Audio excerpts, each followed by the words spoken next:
menyampaikan materi yang mana materi ini lebih ke spesifik karena pada prinsipnya kita semua berpengalaman di dalam bisnis dan ada banyak hal yang kita pahami dahulu ya beberapa tahun, 10 tahun, 9 tahun, 8 tahun yang lalu.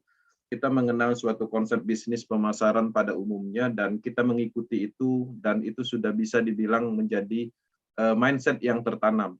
Nah, di dalam pengembangan proyek ini pastinya kita menjalankan suatu konsep hal yang baru, artinya kita harus tahu apa yang kita kerjakan dahulu dan apa yang kita kerjakan sekarang.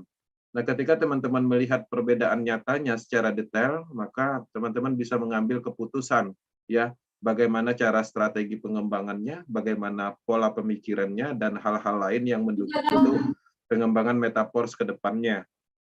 Nah, jadi harapannya teman-teman bisa menyadari bahwa kita betul-betul menjalankan sebuah proyek yang baru beserta teknologi yang baru. Nah, sebelumnya perkenalkan nama saya Kenzi dari Batam untuk teman-teman yang baru bergabung di Akademi malam ini. Dan kita selalu menyampaikan Akademi tujuannya apa? Tujuannya untuk menumbuhkan ya insting naluri bisnis supaya teman-teman bisa terus berkembang di Metaforce.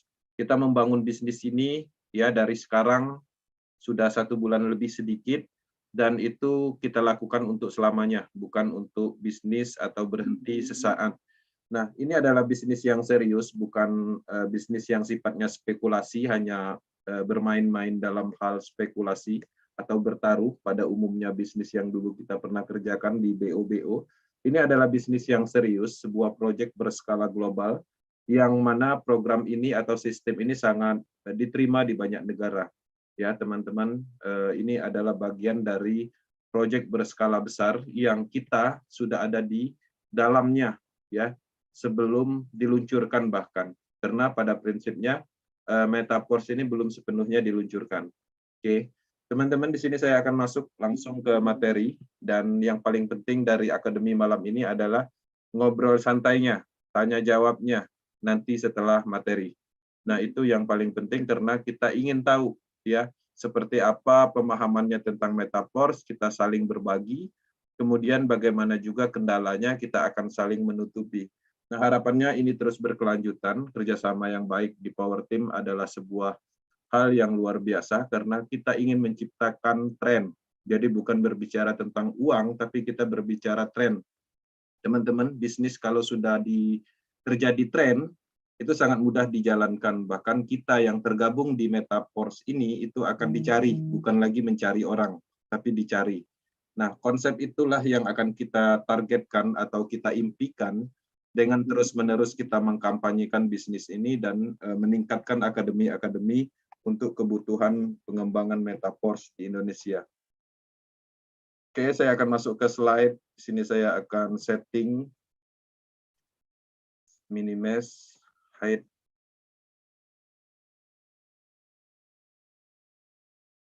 Oke, teman-teman, kita masuk ke slide pertama, Force Power Team Academy. Tema malam ini kita akan menyampaikan perbedaan konsep lama dengan Metaforce, yang mana ini adalah generasi bisnis pemasaran terbaru dengan sistem matrik dan teknologi blockchain. Jadi teman-teman harus menyadari apa yang kita kerjakan saat ini pastinya berbeda. Itulah tujuan kita menyampaikan perbedaan-perbedaan di dalam akademi malam ini. Dan dari sini nanti teman-teman bisa menyimpulkan ya seperti apa bedanya, strategi apa yang akan dijalankan, bahkan teman-teman akan menemukan di mana potensi kelebihan dari bisnis ini. Di sini pastinya akademi ini ada tujuannya. Belum di full screen Pak Kenzi.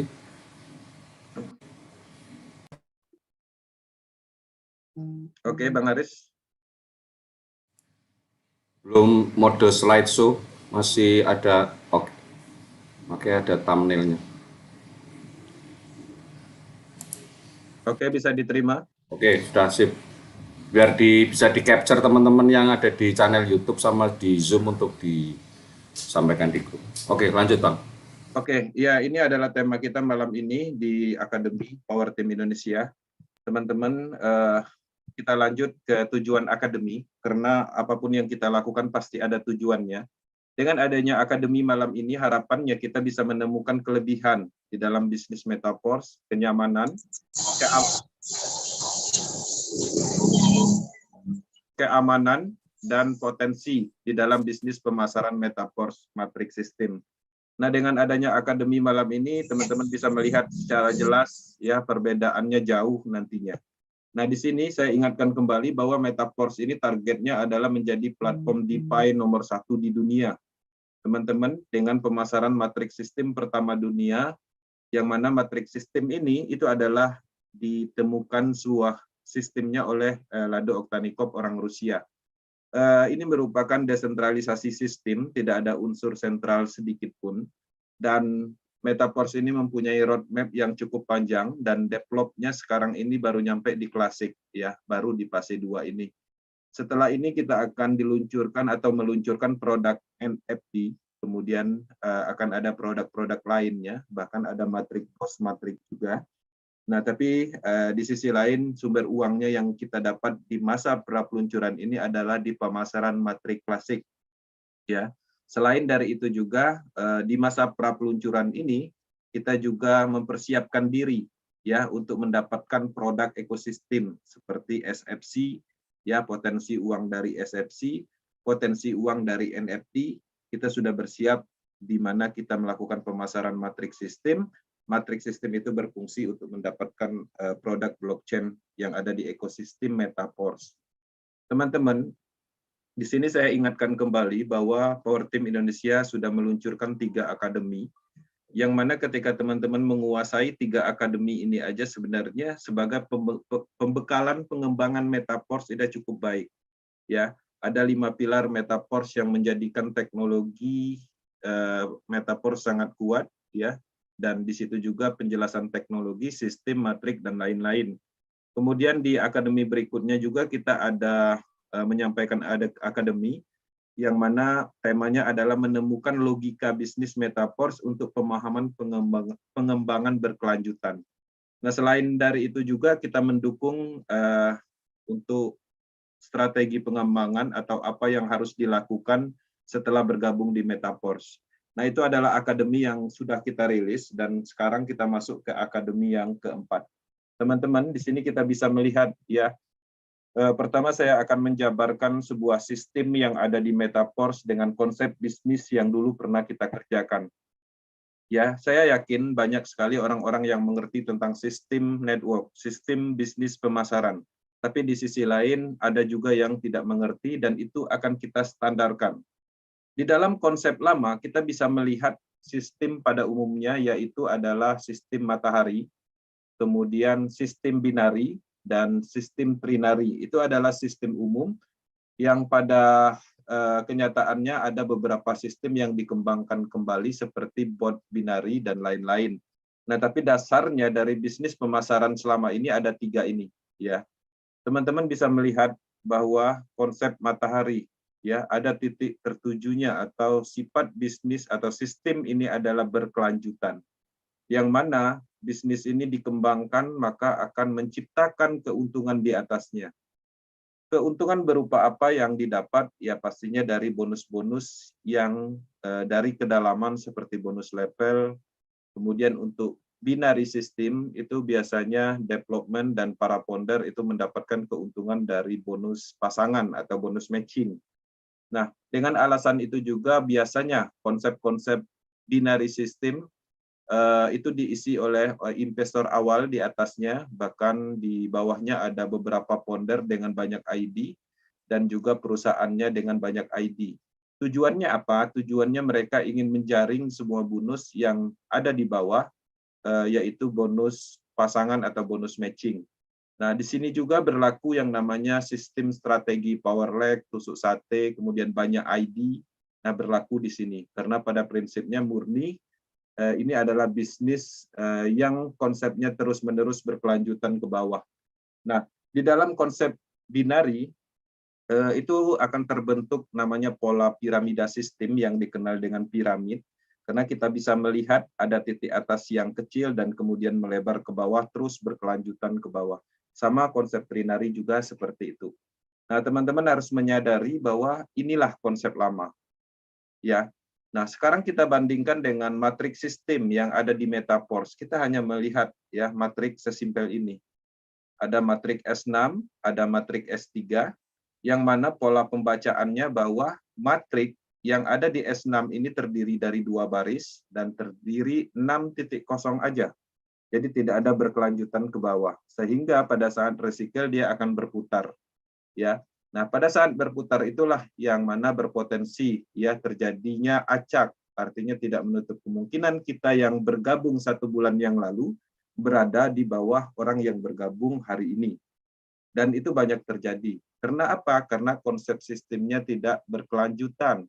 Ya, ada namanya random, ada posisi yang acak.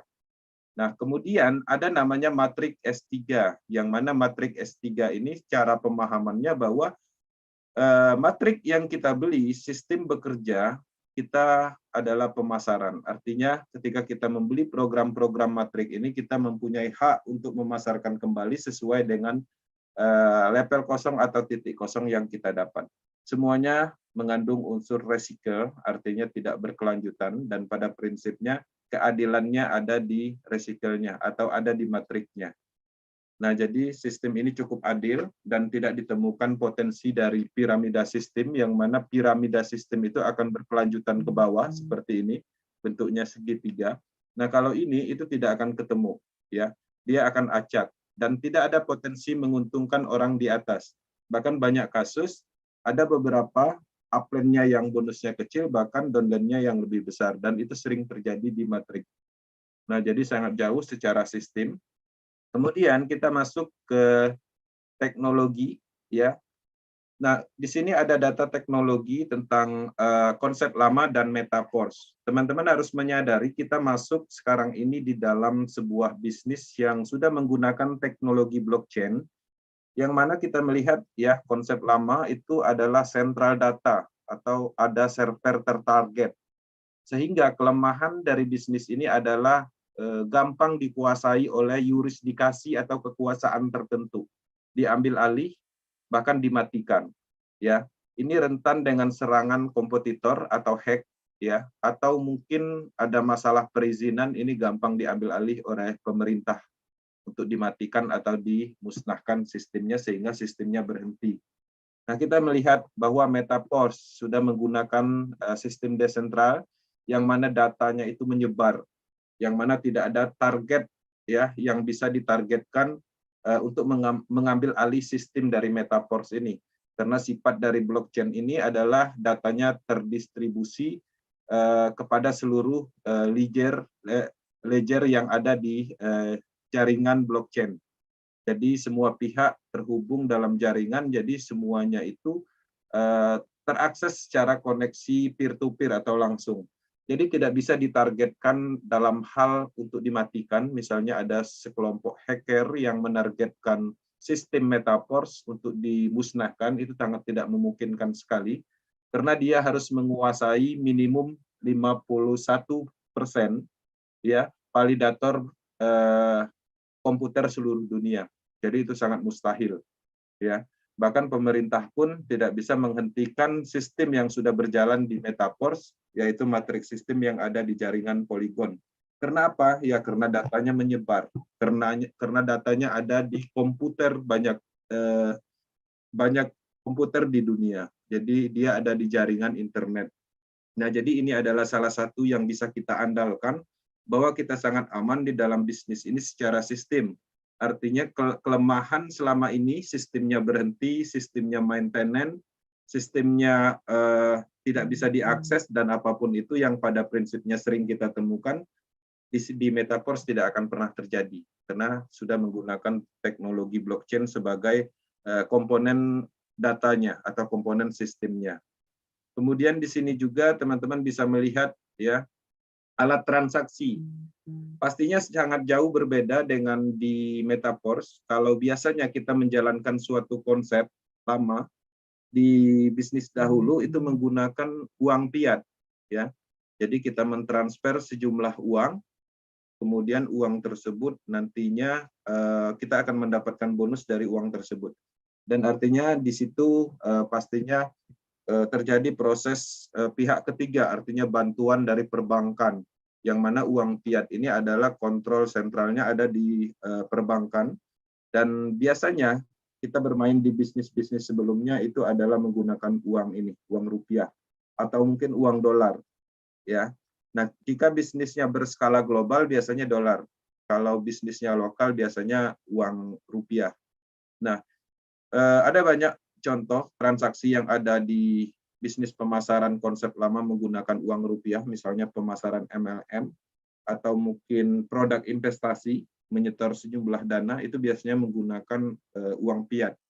Nah, berbeda kasus di Metaverse. Di Metaverse ini alat transaksinya itu bukan lagi uang fiat, ya, tapi sudah menggunakan cryptocurrency DAI stablecoin. Memang di awal karena sumber uang kita adalah rupiah, memang di awal kita mengeluarkan sejumlah rupiah, tapi tujuan mengeluarkan rupiah itu adalah membeli atau mengganti rupiah tersebut menjadi DAI stablecoin dulu untuk digunakan transaksi ke Metaverse untuk pembelian level. Logikanya seperti itu. Kenapa ini dibuat? Kenapa menggunakan kripto? Karena kita sama-sama tahu bahwa Metaverse ini adalah proyek global, ya, bisnis market antar benua. Artinya tidak ada batasan secara transaksi. Semua negara bisa melakukan bisnis ini karena sudah didukung oleh alat transaksi cryptocurrency, yang mana cryptocurrency ini mempunyai kelebihan, yaitu bebas ditransaksikan di negara manapun, ya. Nah, ini yang menarik, salah satu dukungan terbesar dalam tren global. Dengan adanya komponen cryptocurrency kita bisa mengembangkan bisnis berskala global, yang mana bisnis ini bersumber dari Eropa sana, dan kita bisa melakukan bisnis ini dengan menggunakan alat transaksi DAI stablecoin. Di sana juga, di Eropa sana juga menggunakan DAI stablecoin, di India juga DAI stablecoin, Cina juga DAI stablecoin, semuanya sama, alat transaksinya ini, ya. Nah, tapi di sisi lain setiap negara mempunyai sumber uangnya masing-masing untuk menukarkan ke DAI stablecoin dulu, baru menjalankan bisnis Metaverse. Teman-teman, di sini kita bisa melihat juga perbedaan aliran dana. Nah, di dalam pengembangan bisnis dahulu, kita sama-sama tahu bahwa dana itu terkumpul di rekening tertentu, di perusahaan tertentu atau admin tertentu. Nah, kasus seperti itu risikonya sangat tinggi karena pada intinya uang kita itu berada di pihak lain. Nah, misalnya ketika kita melakukan suatu pemasaran, biasanya produk investasi atau produk MLM, maka di situ hasil dari pemasaran kita itu sebenarnya itu adalah bonus yang diberikan oleh sebuah proyek atau perusahaan, yang mana bonusnya itu biasanya persentase, yaitu 10% misalnya bonus sponsor. Nah, yang dimaksud dana terkumpul atau pengumpulan dana terpusat itu adalah sisanya itu akan diberikan kepada perusahaan di rekening tertentu ditransfer, sehingga ada namanya pengumpulan dana di situ. Dananya terpusat ke satu orang atau ke perusahaan tertentu. Nah, ini salah satu kelemahannya, pastinya kita banyak melihat kasus bahwa beberapa proyek yang sangat booming di Indonesia, dengan menargetkan angka 8 bulan aja mereka bisa mengumpulkan dana triliunan. Nah, ketika dana triliunan sudah didapat, target keuntungan mereka sudah tercapai dengan pengeluaran seminar, dengan pengeluaran pembayaran tim ponder, roadshow sana sini, dan hal-hal support lain, sehingga ketika keuntungannya mencapai 100 kali lipat, mereka akan tutup bisnisnya. Nah, di saat itulah kita menjerit. Kenapa? Karena kita sudah membangun tim, mengembangkan sana-sini, meninggalkan rumah. Nah, ketika perusahaannya mencapai target, mereka berhentikan bisnisnya karena mereka sudah mendapatkan keuntungan. Dengan bermacam-macam alibi, ya, dengan bermacam-macam alasan mereka menutup sebuah perusahaan project network karena mereka mendapatkan keuntungan yang luar biasa dari hasil kerja kita. Nah, menariknya di Metaverse ini dihilangkan. Dana terpusat itu tidak ada di Metaverse. Transaksinya langsung. Jadi logikanya ketika teman-teman membeli matrik, kemudian berhasil memasarkan matrik tersebut, detik itu juga akan terjadi transaksi langsung ke wallet kita masing-masing. Antar wallet A ke B misalnya. Nah, jadi tidak ada penyimpanan dana di dalam pengembangan Metaverse, tidak ada dana terkumpul. Ya, itu yang menarik dan salah satu kelebihan dari Metaverse, dan itu merupakan keunggulan karena risiko terbesar itu biasanya penipuan terjadi karena adanya pengumpulan dana ini. Nah, ketika dia transaksinya langsung atau istilahnya peer-to-peer, potensi penipuannya di mana? Karena uangnya nggak ada disimpan di tempat lain. Uangnya ada di wallet masing-masing, seperti itu. Nah, itu yang perlu dipahami bahwa dasar dari penipuan itu tidak ditemukan di Metaverse, karena penipuan itu terjadi ya salah satu faktornya karena dana kita itu ada di pihak lain, ya di pihak ketiga. Kemudian kita bisa melihat ya transparansinya. Nah, di konsep lama itu sangat tertutup dan kita tidak bisa melihat arus transaksi keuangan secara keseluruhannya. Adapun beberapa perusahaan di konsep lama menyampaikan sebagai nilai jual pemasaran mereka menjual transparansi, tapi tidak bisa kita buktikan ya secara data. Mereka menyampaikan laporan per tahun atau per bulan seperti itu, tapi laporan per tahun, per bulan yang mereka keluarkan itu tidak bisa terverifikasi karena tidak terbuka untuk umum. Nah, dengan adanya konsep tertutup, artinya ada potensi yang namanya ketidaktransparansi itu adalah salah satu faktor penipuan atau potensi penipuan. Ya, nah sekarang kita bisa melihat di Metaverse bahwa transparansinya itu sangat tinggi. Bahkan semua orang bisa melakukan pengecekan transaksi semuanya, ya per detik itu bisa dilacak, dilihat ya langsung di Polygon Scan. Ya, Polygon Scan itu adalah blockchain-nya, salah satu buku besar historical permanennya, semua transaksi yang ada di Metaverse. Dan menariknya lagi ke depannya Metaverse ini ya orang-orang bisa melakukan proses login di ID siapapun. Ya, sekarang ini masih pra peluncuran, interface belum maksimal, ke depannya transparansinya lebih ekstrim lagi. Jadi semua orang bisa melakukan analisis ke ID siapapun yang mana tujuannya itu adalah untuk membuka ya mengimplementasikan transparansi 100%-nya. Ketika transparan 100%, nipunya di mana? Logikanya di gitu. Nah, jadi itu yang harus kita ketahui perbedaan nyatanya konsep lama dan Metaverse. Kemudian, teman-teman bisa melihat kalau konsep lama itu biasanya kita input data untuk melakukan proses pendaftaran. Ya, personal data biasanya input data pribadi seperti nama, nomor handphone, alamat, bahkan tidak sedikit yang menyertakan fotokopi KTP dan lain-lain. Nah, itu adalah salah satu perbedaan jauh ya. Dan rata-rata sentral bisnis itu menggunakan sistem seperti ini. Untuk bergabung di suatu project network sentral atau konsep lama, itu kita harus mengisi sejumlah data sebagai persyaratan awal. Nah, menariknya di Metaverse ini dia anonymous. Ya, data kita tertutupi tapi dibuka secara historikal dan transparansinya itu ada di pergerakan historinya atau algoritma programnya. Nah, anonymous ini maksudnya kita tidak perlu menginput data. Di dalam pengembangan Metaverse, kita hanya memiliki sebuah alat atau alat bantu, yaitu dengan teknologi desentralisasi application, ya, DApp, desentralisasi application, yang mana itu adalah alat untuk penghubung antara proyek blockchain A dan B, ya, untuk mempermudah kita melakukan bisnis. Misalnya, untuk join Metaverse kita cuma menginstal, ya, menginstal wallet digital, bisa token pocket, Trust Wallet, dan di situ tidak perlu input data. Kita hanya membuat wallet, create seperti itu, maka kita sudah mendapatkan sebuah penampung atau tempat menyimpan aset digital, yang mana itu digunakan sebagai dompet alat transaksi nantinya. Dan semua orang berbeda, masing-masing mempunyai satu-satu.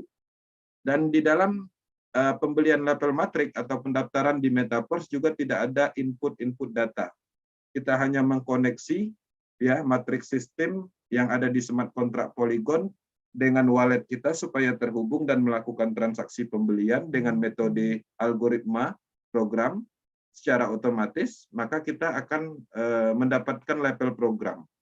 Jadi tidak ada istilahnya input data seperti itu di dalam Metaverse, artinya anonymous. Kemudian keamanan. Dan di dalam pengembangan Metaverse dan konsep lama itu jauh berbeda. Kita bisa melihat rata-rata orang mengerti tentang username dan password. Dan ini adalah implementasi bisnis konsep lama. Setiap orang mengikuti bisnis ini pada umumnya itu ada kunci rahasianya, username dan password. Dan menariknya, ini adalah akses pribadi dan admin. Selama ini kita tidak menyadari, kita berpikir bahwa username dan password ini adalah akses pribadi kita. Nggak ada orang yang tahu. Ternyata, ya, akses ini itu diketahui oleh admin atau perusahaan tertentu. Sehingga ini akan sering terjadi yang namanya banned akun, kemudian salah password, ternyata passwordnya diganti, ya, atau hal-hal lain yang sifatnya itu risiko sekali, yang mana ini gampang sekali dihack, ya, di phishing aja ini tebus, karena secara keamanan dengan konsep username dan password ini adalah tradisional teknologi, konsep lama, ini sangat berisiko. Dan kita bisa melihat perbedaan nyata di antara konsep lama dan Metaverse, bahwa Metaverse itu menggunakan kunci rahasia, kunci pribadi, yang mana setiap orang itu dibuat itu secara berbeda. Dan menariknya, kunci pribadi atau private key atau kode perasa itu hanya kita yang tahu. Hanya orang yang punya wallet, ya. Nah, itu adalah salah satu kelebihan dari keamanan yang ada di Metaverse, yang mana private key atau kode perasa itu kita dapat pada saat membuat wallet di Trust Wallet. Nah, itu adalah salah satu keamanan yang paling kuat dan belum ada sejarah dalam serangan bahwa itu bisa ditembus, karena terdiri dari beberapa kalimat, dan untuk private key terdiri dari banyak gabungan kata dan angka serta tanda baca. Sehingga itu tingkat keamanannya jauh dibanding dengan konsep-konsep sebelumnya yang kita temukan. Oke. Kemudian secara pemasarannya di Metaverse dan konsep lama itu juga berbeda sekali. Di konsep lama, biasanya teman-teman mengenal dengan namanya bonus sponsor atau menjual produk orang lain. Nah, perbedaannya jelas, biasanya ketika kita melakukan pemasaran, di konsep-konsep lama itu pasti ada namanya sponsor. Nah, sponsor itu adalah hasil kerja keras kita, yang mana kita mendapatkan presentasi dari total keseluruhan hasil penjualan kita. Baik itu produk investasi, MLM, apapun itu yang sifatnya bisnis pemasaran konsep lama, itu biasanya kita digaji dari hasil kerja keras kita berupa presentasi. Nah, anggaplah contoh misalnya kita mengembangkan suatu produk investasi dengan paket 10 juta. Bonus sponsornya adalah 10%, maka kita akan mendapatkan satu kali closing, itu hanya mendapatkan 1 juta rupiah. Nah, 9 jutanya itu kemana? Itu ditransfer ke rekening sentral atau perusahaan atau admin tertentu. Nah, jadi artinya hak kita hanya 10%. Nah, berbeda kasus ketika kita mengembangkan bisnis Metaverse, itu bonusnya 100%. Jadi artinya aliran dananya itu murni untuk mitranya. Kalau di sini aliran dananya itu paling sekitar 25% itu untuk semua mitranya. 75%-nya itu untuk perusahaan. 25% yang dimaksud itu sudah ditambahkan dengan kalkulasi bonus pasangan, bonus matching yang ada di konsep lama. Artinya hanya 25% yang akan diedarkan ke seluruh mitra. Jadi potensinya kecil sekali di konsep seperti ini, kesuksesannya. Nah, kesuksesan di sini itu di brand. Artinya orang-orang yang sukses di konsep ini dengan sirkulasi dana total keseluruhan market 25%, orang-orang sukses di sini adalah orang-orang yang berada di level atas, seperti tim foundernya yang memang sengaja direkrut. Karena kayanya dari bisnis ini yang saya tahu, karena saya paham, kayanya dari bisnis ini bukan dari jaringannya, tapi dari omset, ya. Jadi ketika kita ditunjuk sebagai pengembang proyek konsep lama ini, kita ada MOU sama owner atau perusahaan. biasanya total seluruh omset kita yang kita dapat dari jaringan kita, itu biasanya ada pembagian antara 10-20%. Dan itu saya paham dan saya pernah menjalankan. Rata-rata seperti itu. Kenapa founder tidak tertarik di sini? Karena mereka makan uang besarnya di konsep lama itu dari situ. Dari bayaran company, perusahaan. Baik itu dana roadshow, ketika posisi kita ada di founder, kita roadshow ke sana ke sini, itu biasanya dibiayai. Bahkan sekali dana keluar itu sampai 100-200 juta. Nah, artinya kita bisa memahami orang-orang sukses di sini adalah kamuflase. Orang yang memang ditargetkan. Perhatikanlah konsep-konsep seperti ini, orang-orang sukses itu jarang sekali sebagai follower orang-orang biasa seperti kita itu sangat sulit. Karena orang-orang yang memang ditargetkan, orang-orang yang statusnya founder, kemudian investor awalnya, itulah orang-orang yang dijadikan testimoni. Nah, menariknya di Metaforce ini aliran dananya 100% ke mitra. Dan potensinya sangat adil. Makanya di Metaforce ini yang sukses malah bukan yang general network. Ya, artinya orang-orang yang memang tujuan hidupnya ingin berubah dan dia melakukan secara maksimal dan pendekatan untuk Metaforce bisnis, maka dia akan berhasil. Bahkan kebanyakan orang sukses di Metaforce ini adalah orang-orang yang gagal dari sini. Orang yang sering ditipu. Ya. Nah, jadi saya berharap teman-teman menyadari ketika ingin bermain konsep seperti ini adalah mainnya di momentum. Kayak saya jarang kalah di dalam konsep bisnis seperti ini, karena saya ada tahu momentumnya. Bahkan ketika kita mendapatkan informasi bisnis proyek-proyek baru, itu ketika di awal potensi resikonya sangat kecil. Tapi kalau status kita follower, pasti korban. Karena ini adalah permainan seperti itu. Nah, ini yang menarik dari Metaforce, kenapa saya sampaikan, dan ini saya tonjolkan, ini adalah fakta. Bahwa ini adalah penjualan produk sendiri atau bisnis sendiri. Ini teman-teman perjuangkan dengan resiko merugikan orang lain dan membuang energi kita hanya mendapatkan presentasi, ini 100% membangun bisnis kita sendiri. Ini salah satu keunggulan dan kelebihan maksimalnya. Oke. Kemudian secara waktu. Nah, di sini perbandingannya waktu. Di dalam pengembangan konsep lama, suatu bisnis atau network yang berkembang itu tergantung dari kekuasaan atau yurisdikasi tertentu. Kekuasaan seperti apa? Ya siapa yang menguasai sistem ini. Misalnya kalau perusahaan, ya perusahaanlah yang berperan penting yang mempengaruhi berapa lama bisnis itu akan bertahan.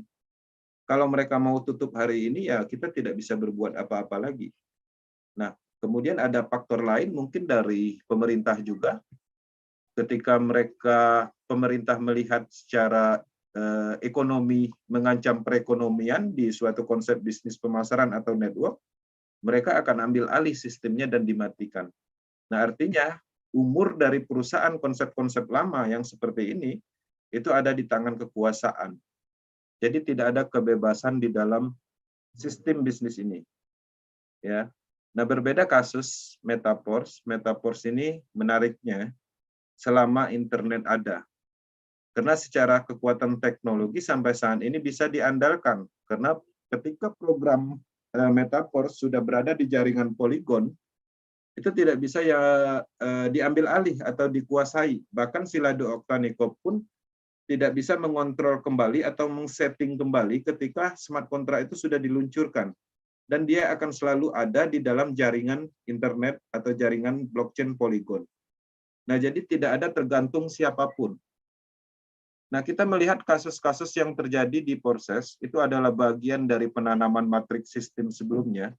Ada banyak benturan seperti SEC di tahun 2020, SEC Filipina, bahkan dari komunitas Montana pun di tahun 2021 Porses itu dihantam. Kemudian terakhir di Agustus itu SEC US menargetkan Porses.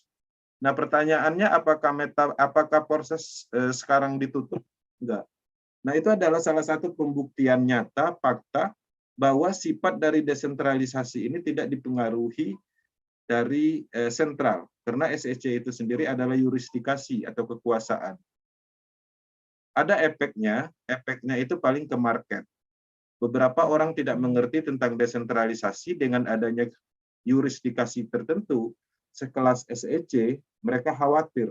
Jadi khawatirnya aja yang akan berefek. Tapi secara sistem, secara program akan terus ada.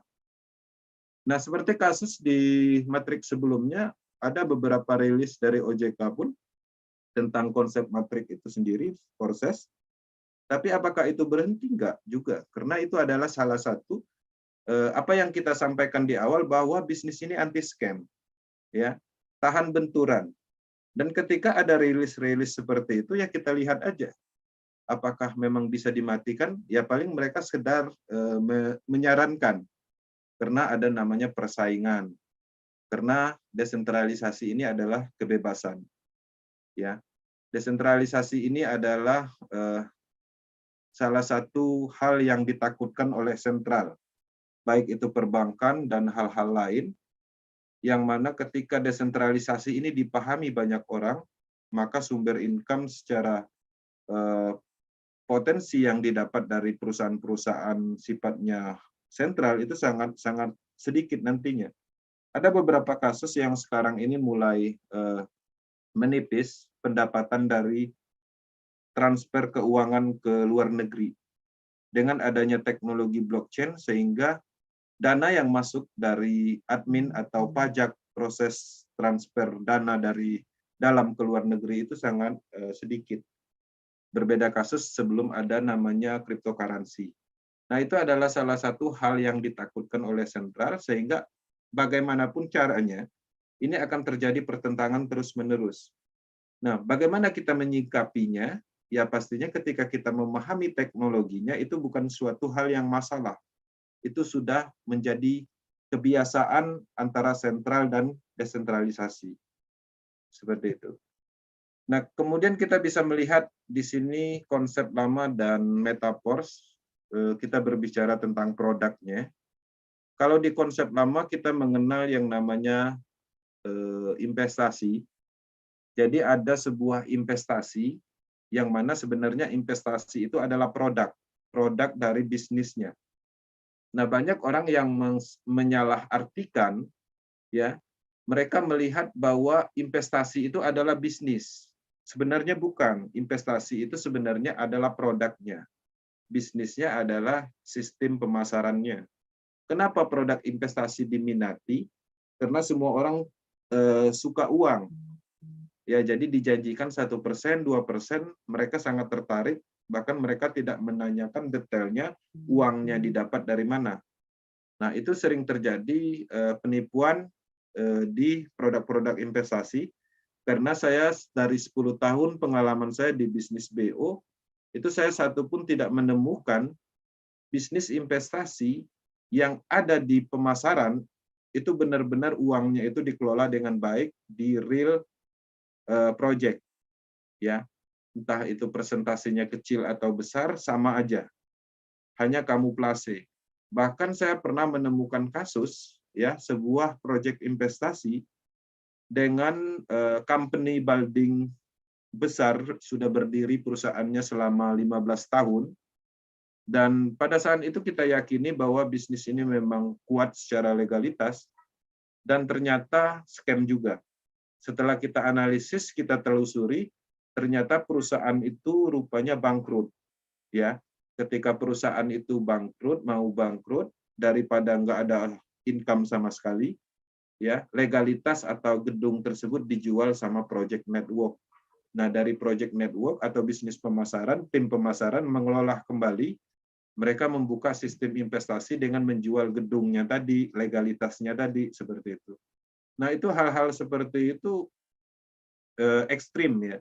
Bagi orang-orang yang nggak mengerti, biasanya mereka mempercayai legalitas, mempercayai gedungnya, mempercayai seminar besarnya, dan mempercayai hal-hal yang terkadang terbukti memang berhenti scam.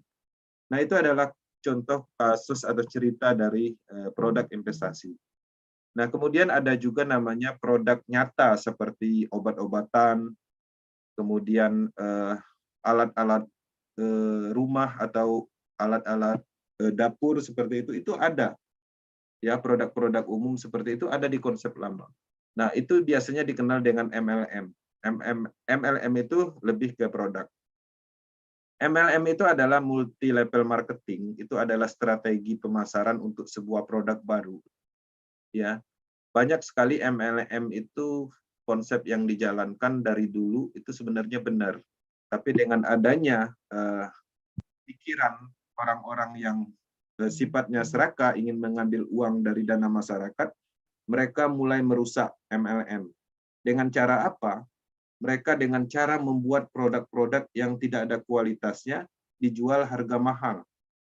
Pernah saya menemukan sebuah bisnis MLM yang mana MLM tersebut itu sebenarnya sabun yang ada di warung, cuman diganti bungkusnya, dibuat di pabrik di daerah Surabaya sana, kemudian dipasarkan dengan harga yang tinggi.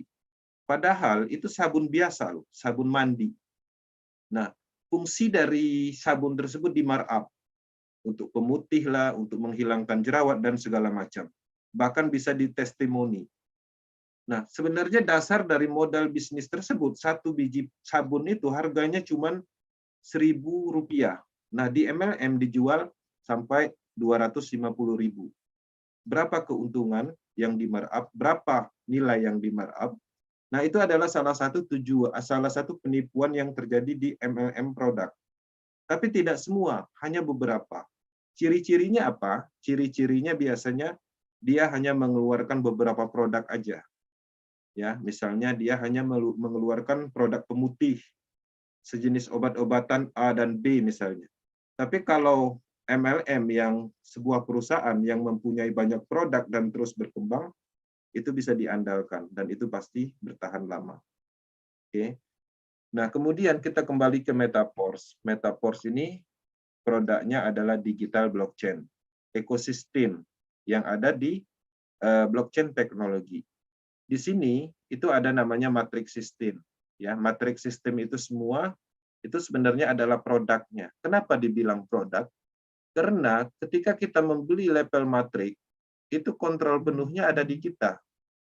Jadi bukan berarti kita membeli level matrix itu nanti bisa diambil kembali sama Lado Oktanikop, enggak.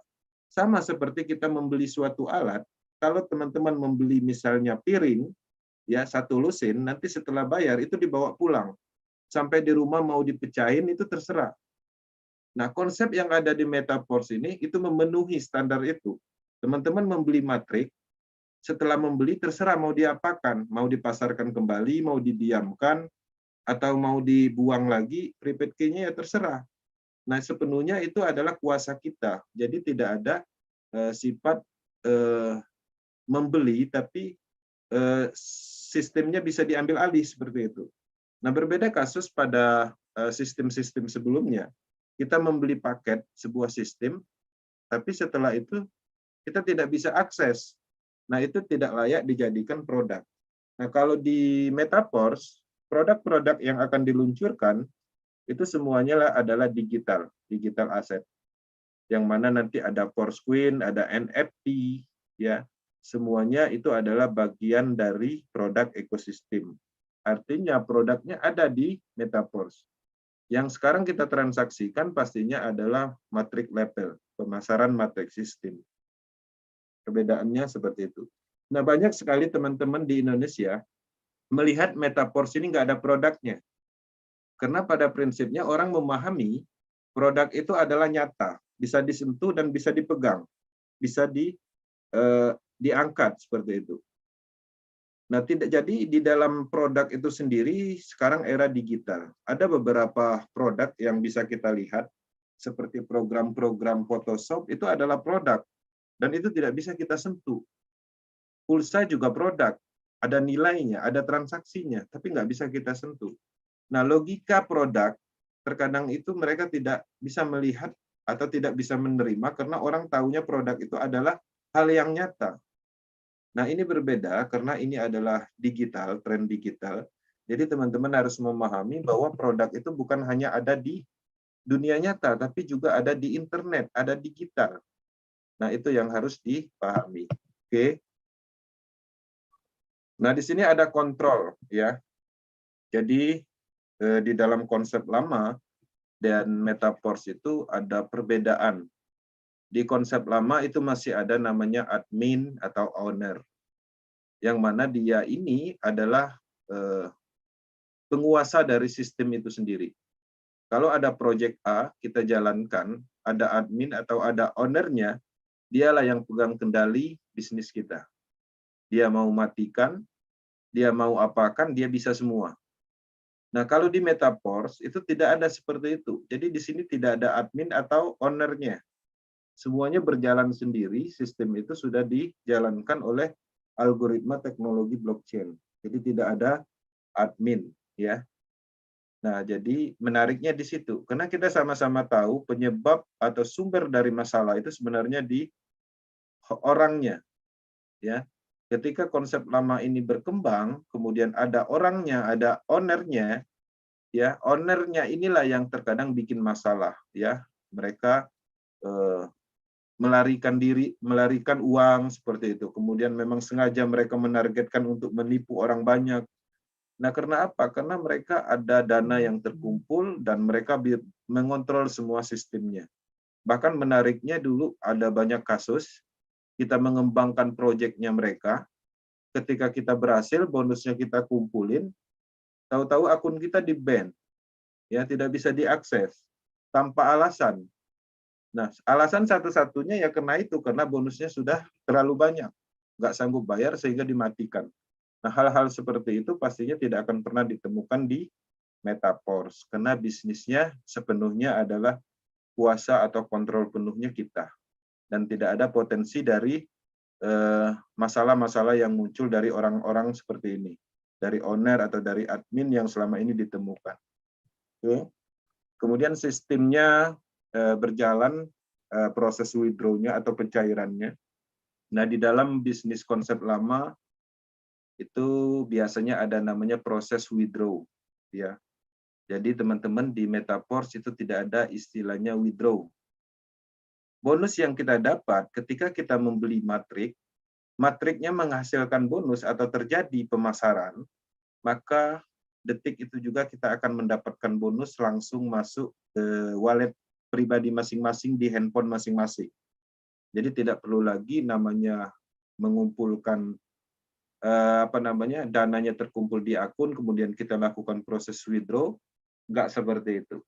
Nah, kelemahan dari bisnis ini, konsep lama seperti ini, kasus yang sering terjadi ketika kita melakukan klik withdraw, ya berharap uangnya masuk, terkadang itu tidak dibayar. Karena pada prinsipnya nilai yang ada di payment kita ini adalah angka yang tertulis, yang bisa dibuat atau di-create, yang mana tidak ada nilainya. Ya, klik withdraw itu hanyalah sekedar syarat, ya. Ketika kita klik, ya juga nanti penentuan dari pembayaran itu sendiri ada di adminnya, ada di perusahaannya. Bukan berarti kita mengklik withdraw ini udah pasti mencairkan atau cair uang kita, enggak. Karena ada proses withdraw atau kontrol dari dana yang kita seharusnya kita dapatkan. Jadi apapun kerjaan teman-teman di konsep lama ini, ya hasilnya itu pun itu masih dikontrol, ya, oleh perusahaan atau admin tertentu di proyek ini. Jadi teman-teman dapat bonus 10%, bonusnya itu kan masuk dulu tuh di akun kita, ya dalam bentuk angka, dan itu pun masih mereka kontrol. Klik withdraw, kalau mereka mau bayar ya mereka bayar, kalau enggak ya penipuan namanya. Nah, di sini tidak ada potensi-potensi seperti itu, karena memang bonus yang seharusnya menjadi hak kita, detik itu juga terjadi transaksi, maka kita akan mendapatkan hasil. Langsung masuk dan langsung ke kita. Tidak ada unsur-unsur atau masuk ke admin atau ke wallet orang lain. Seperti itu. Nah, di sini kita berbicara tentang market. Ya, memang di dalam konsep lama kita bisa melihat, ya, ada banyak sekali bisnis global di konsep lama, tapi pada prinsipnya rata-rata kita mendapatkan proyek itu ada di lokal area. Biasanya bisnis yang kita ikutin berupa BU investasi, produk-produk MLM, itu rata-rata biasanya dari lokal area, ya. Dan pastinya ketika produk ini diluncurkan di Indonesia, dengan menggunakan uang fiat secara market terbatas. Kekuatan dari market itu pastinya terbatas. Tapi bayangkan sekarang di Metaverse, marketnya sangat luas, ya, seluruh dunia.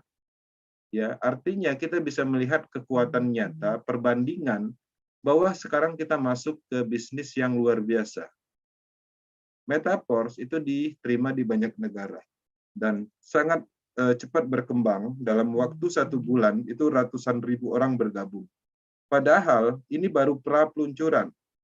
Kenapa bisa secepat itu orang bergabung ratusan ribu dalam waktu singkat? Ya wajar, karena marketnya luas. Ya, marketnya luas dan pastinya ada banyak orang yang akan bergabung ke depannya setelah ekosistem ini terbentuk. Oke. Kemudian kesimpulannya bahwa antara konsep lama dan metaverse itu jauh berbeda. Ya, konsep lama itu pastinya sentral. Sentral sistemnya, sentral dananya, semuanya disentralkan. Kita bisa melihat di konsep lama itu tidak ada yang namanya kemerdekaan atau kebebasan di dalam bisnis. Kita melakukan bisnis, kita dikontrol. Kita diatur oleh sistem, ya, atau dipantau. Kesuksesan kita itu tergantung dari orang lain. Nah, bayangkan di Metaverse dengan sistem terdesentralisasi, ya, terdistribusi, dan ini menariknya, ini mempunyai potensi kebebasan di dalam bisnis. Kita tidak perlu tergantung sama orang lain, tidak perlu tergantung sama perusahaan lain, perusahaan. Jadi semua bisnis yang kita jalankan di Metaverse tergantung dari individu kita sendiri.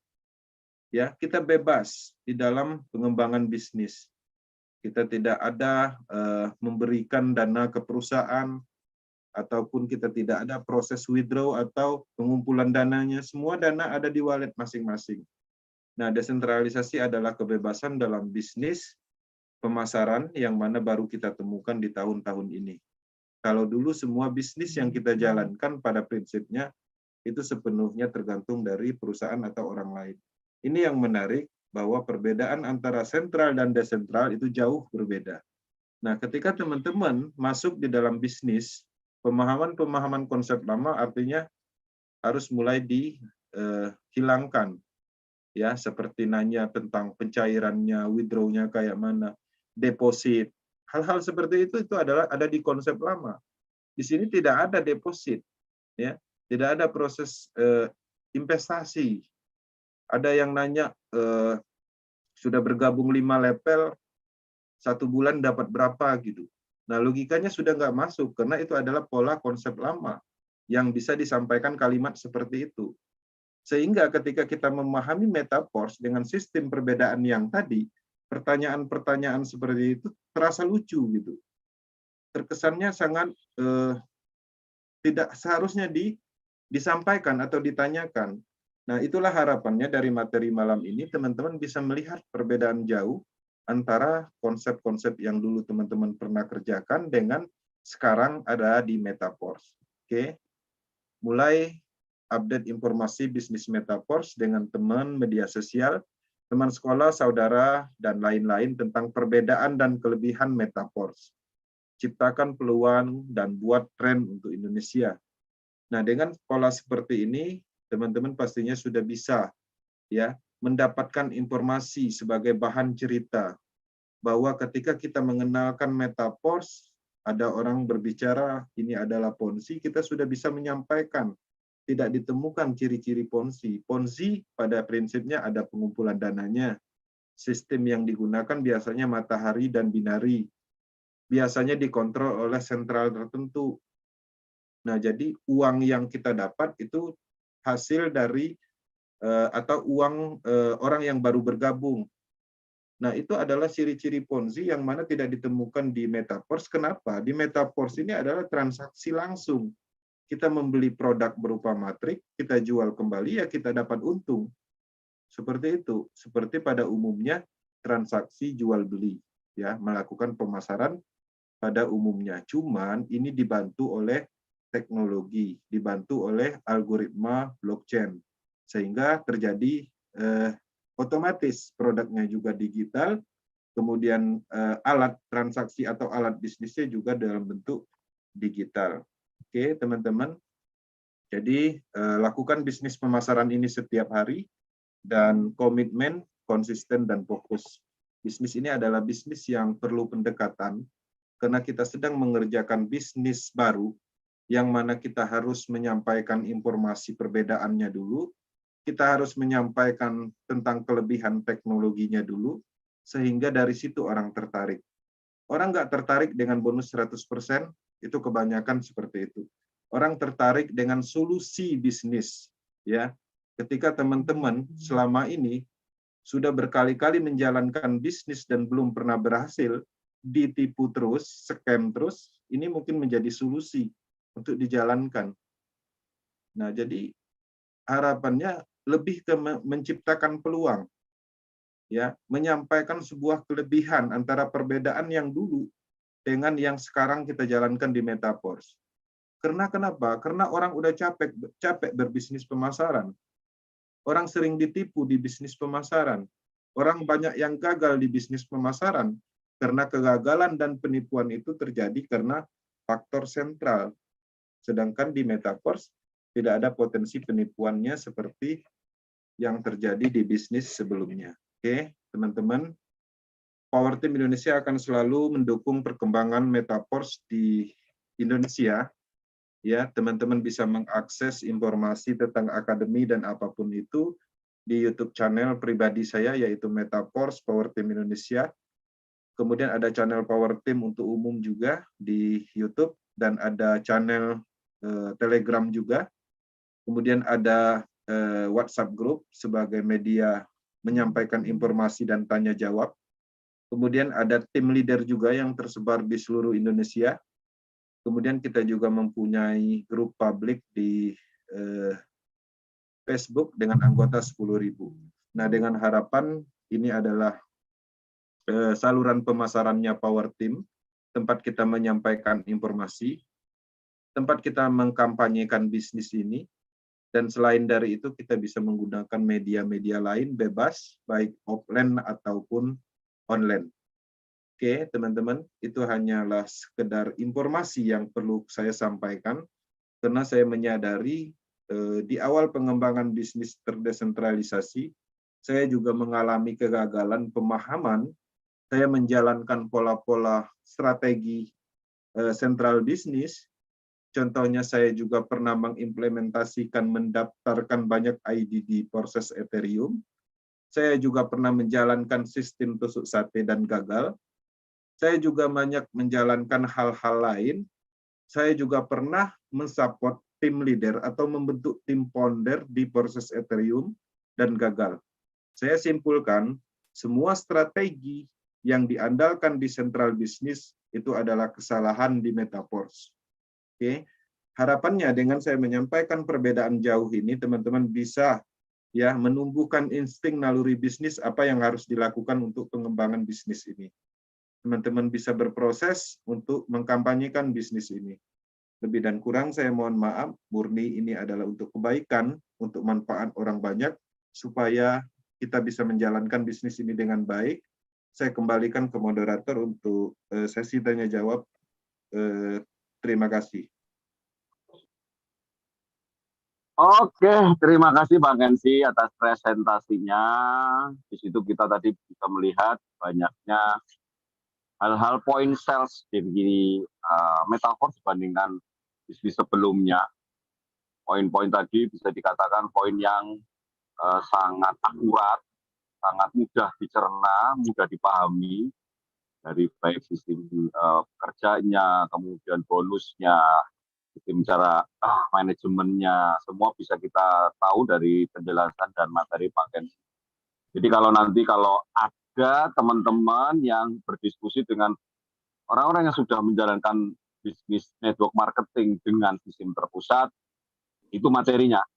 Itu tadi banyak hal, poin-poin yang bisa kita dapatkan dari penjelasan Pak. Oke, Bapak Ibu sekalian yang mau bertanya dengan suara, silakan raise hand. Yang mau bertanya dengan tulisan, juga silakan menulis di kolom chat. Dan perlu saya sampaikan di sini, saya kembali di atas mobil karena saya harus mengantar istri saya tes PCR, takutnya nanti belum positif, tadi masih tes antigen. Jadi biar hasilnya positif, jadi saya keluar rumah lagi untuk loh enggak doain supaya ini istri saya nyetir bukan saya biar tahu aja. Jadi kita berharap semoga baik-baik saja. Kalau tidak Suaranya bagus sendiri. Semangat, Pak Chandra. Suaranya oke, bagus. Malam bagus. Terima kasih Pak Gensi, Pak Diari. Assalamualaikum warahmatullahi wabarakatuh. Selamat malam. Selamat malam. Nah,